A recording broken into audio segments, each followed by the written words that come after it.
pembangunan Daerah Nahdlatul Barakah.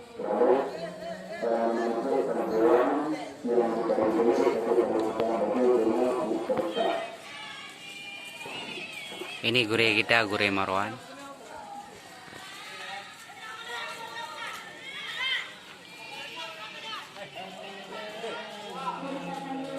Gimana? Om? Inilah kondisi daerah kita. Siapa yang mau bantu, bantulah. Di sini kebanyakan anak yatim piatu. Fakir miskin pun kita menerima. Siapa saja yang ingin membantu.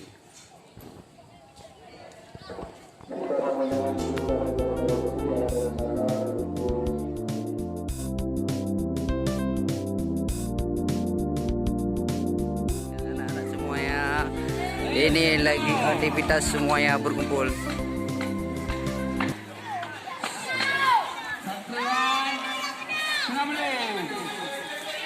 Ini kita gabungkan santriwan maupun santriwati kumpul. Kalagyan niyo po na ni.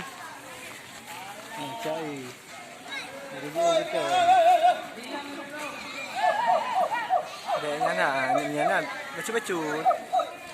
Lima juta. Ya. Hindi pa niya.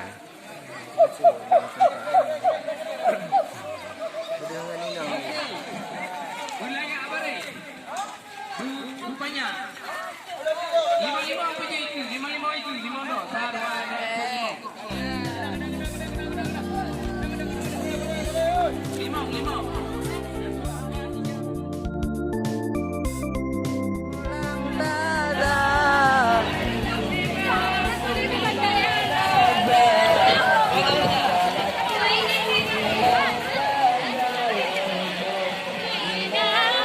Muslimin ulam tada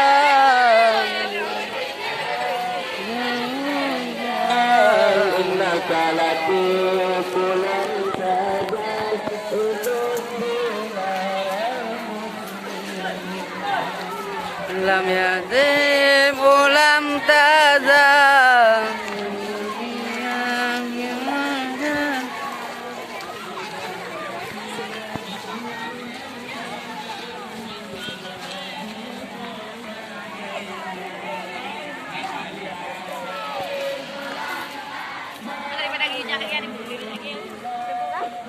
Iya.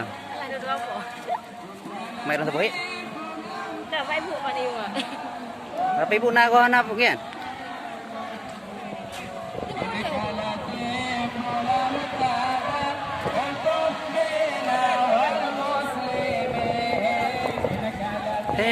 Ulam tada.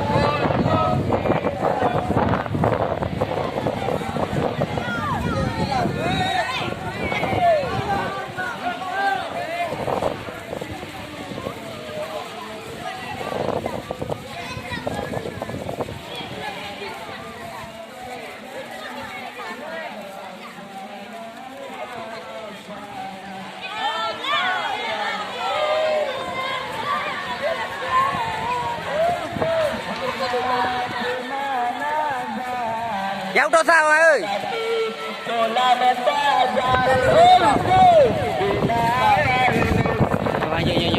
yuk.